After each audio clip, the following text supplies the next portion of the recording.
જય શ્રી કૃષ્ણ સ્નેહીજનો. કોઈકે ખૂબ સરસ જ કહ્યું છે કે એક ખોટા પાસવર્ડથી જો મોબાઈલનો લોક ન ખુલતો હોય તો ખોટા કર્મો કરવાથી ક્યારેય તમને સ્વર્ગનો દરવાજો નહીં ખુલે. એક નાની એવી વાર્તા સાથે એક નાની એવી વાત સમજાવવાની કોશિશ કરું છું.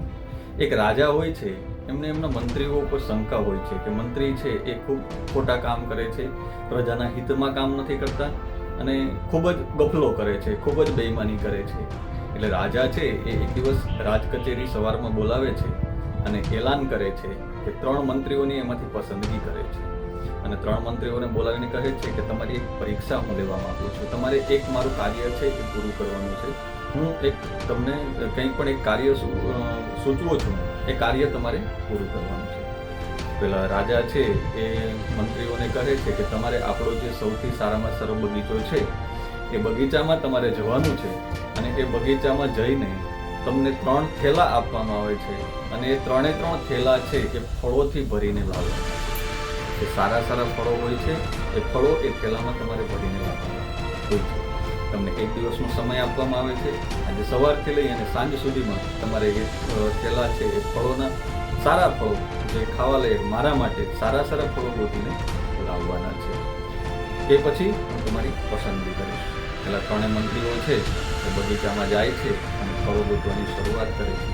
પહેલો મંત્રી છે એ ધીમે પણ ખૂબ જ સારા અને પૌષ્ટિક ફળો હોય છે, ખૂબ જ સારા પાકેલા અને ખાવા યોગ્ય ફળો હોય છે, એ ફળોનો થેલો ભરવાનું ચાલુ કરે છે અને સાંજ સુધીમાં એનો થેલો અંશતઃ ભરાઈ જાય છે, થોડુંક ખાલી રહે છે, પણ એ થેલામાં સૌથી સારામાં સારા ફળો હોય છે.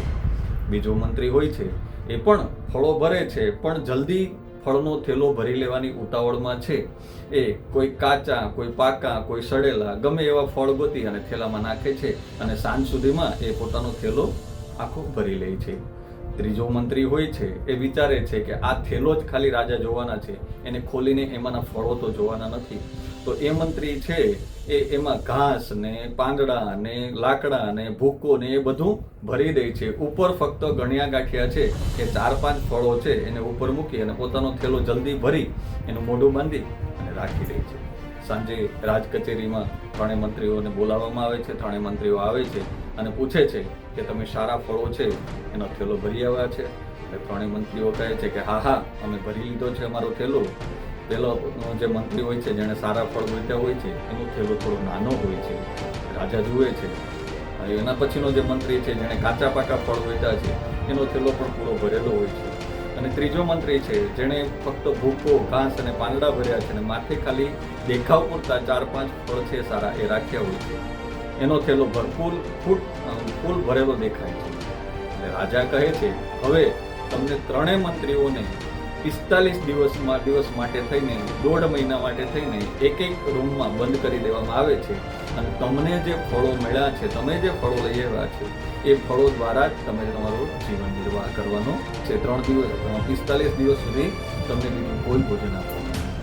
પેલા મંત્રી છે પેલો મંત્રી છે જેને સારા ફળ ગોત્યા છે એ મંત્રી તો ખુશ થઈ જાય છે કે વાંધો નહીં, હું 45 દિવસ સુધી આ ફળોના સહારે મારું જીવન ટકાવી શકું. બીજા પ્રકારનો મંત્રી છે એ રાજાને પગે પડે છે અને કહે છે કે રાજા મને માફ કરો, મારી પાસે ફળો તો છે પણ બધા જ ફળો સારા નથી, કાચા પાકા સડેલા બધા ફળો છે, એમાં મારું જીવન નિર્વાહ નહીં થાય, તમે મને માફ કરો અને આવો જન્મ આપો. ત્યારે ત્રીજો મંત્રી છે એ રાજાને કરગરવા લાગે છે. રાજા મારી ભૂલ થઈ ગઈ, મેં ઉતાવળમાં ફક્ત થેલાનો દેખાવ કરવા માટે થઈને આમાં ઘાસ, પાંદડા અને ભૂકો કરી. મિત્રો, કહેવાનો મતલબ એ કે આપણો રાજા એટલે પરમાત્મા એણે આપણને થેલો લઈને આ જીવન બગીચામાં આપણને મોકલી તો દીધા છે. હવે કર્મનું કેવું ફળ આપણે એ થેલાની અંદર ભરવું છે એ નક્કી આપણે કરવાનું છે અને એ જ કર્મના ફળનો થેલો લઈ અને આપણે એ પરમાત્મા પાસે પાછું જવાનું છે. તો એ પરમાત્મા એ થેલામાંથી જ આપણને ખાવા માટે ફળ આપશે. તો આપણે કેવા ફળ આપણી સાથે કર્મરૂપી ફળ છે એ આપણી સાથે કેવા લઈ જવા એ નક્કી આપણે કરવાનું છે. જો સત્કર્મ કરીને જઈશું, સારા કર્મો કરીને જઈશું તો એ જ આપણને એ જ ભોગવવાના છે. અને જો ખરાબ કર્મ જે કરીને જશું અને કચરારૂપી કર્મનો થેલો ભરીને જશું તો એ પણ આપણે જ ભોગવવાના છે.